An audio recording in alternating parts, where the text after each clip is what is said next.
Angel's Landing is a must-see destination. This renowned Zion National Park walk attracts thousands of visitors each year for a reason. This breathtaking walk is much more than just a destination. It's an adventure and a trip. Angel's Landing demands courage, commitment, and a little death desire to hike. Definitely an adrenaline thrill. Continue to read and we will help you in understanding the best time to hike Angel's Landing. Hiking Angel's Landing. The trek ascends the Zion Canyon cliffs to a little viewpoint, where those afraid of heights may decide the last push isn't for them. This last effort is a rock scramble rather than a stroll over a narrow ridge. Visitors ascend this ridge with 800 feet fall on each side using chains to a spectacular landing where they are met with one of the iconic national park vistas.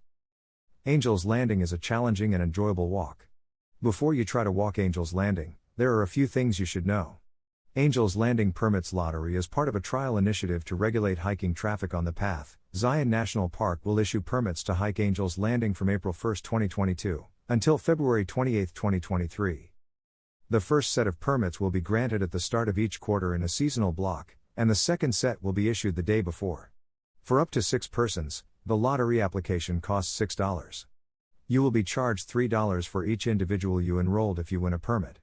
All permits are obtained via recreation.gov. To locate the entry page, scroll down to Activities and Experiences. Greater than read, is traveling a hobby?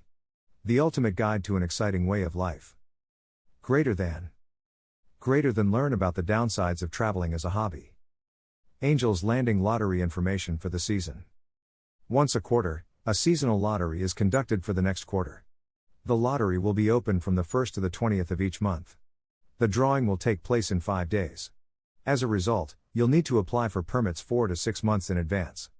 How can you improve your chances of getting an Angel's Landing hiking permit during seasonal release? I predict the Angel's Landing permits to be similar to the Half Dome permits in that there will be a few thousand more entries than available permits.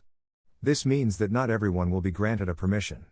For the Zion Permit Lottery, the National Park Service is enabling permit applicants to choose 7 favorite dates or date ranges.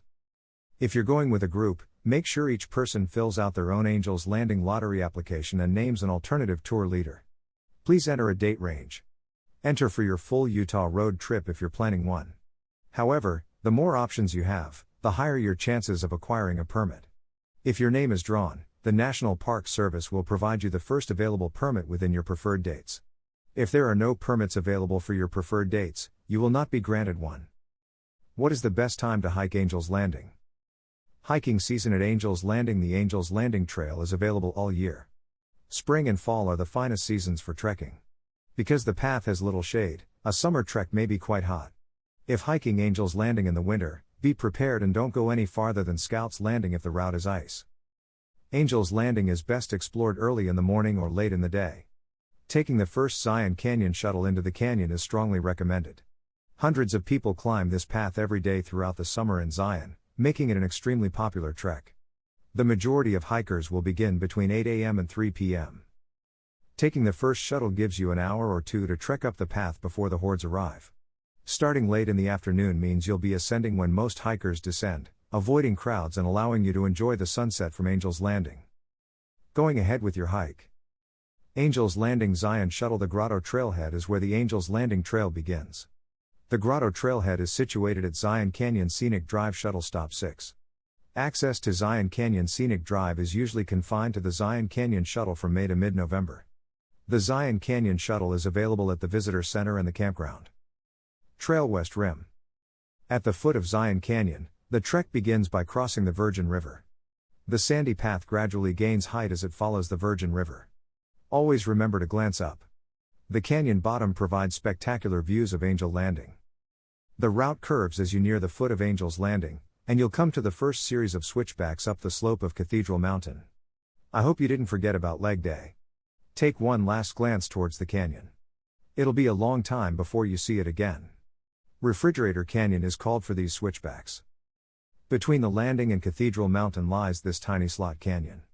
This segment of the path is quite enjoyable. It is flat and has some shade. A pleasant chilly wind regularly blows across this tiny canyon. Take advantage of this brief respite. Now comes the exciting part. Wiggles of Walter. From the bottom of Refrigerator Canyon to Scout's Lookout, Walter's Wiggles is a sequence of 21 steep switchbacks. Prepare yourself for them. They are really steep, but counting as you ascend is entertaining. Take your time climbing these stairs. Walter's Wiggles is named for Walter Rusch, the first superintendent of Zion National Park. In 1926, Walter was in charge of the building of these switchbacks. As you make your way up switchback after switchback, don't be afraid to take a rest and catch your breath. There are just 21 of them, each about 20 to 25 feet in length. They may seem endless, but they make the vista from Scout's Lookout all the more worthwhile.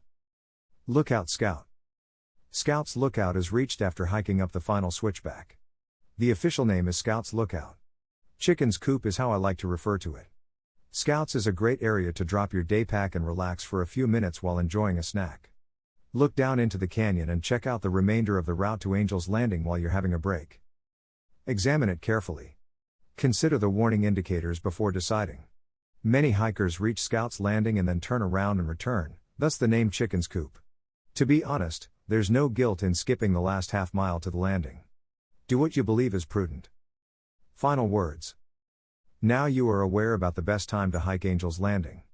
You will need to keep all these in mind and then come up with a proper plan to get the most out of your visit to Angel's Landing. If you can do that, we can ensure that you will be able to end up with securing maximum returns out of your visit. You will never forget about it for the rest of your life as well.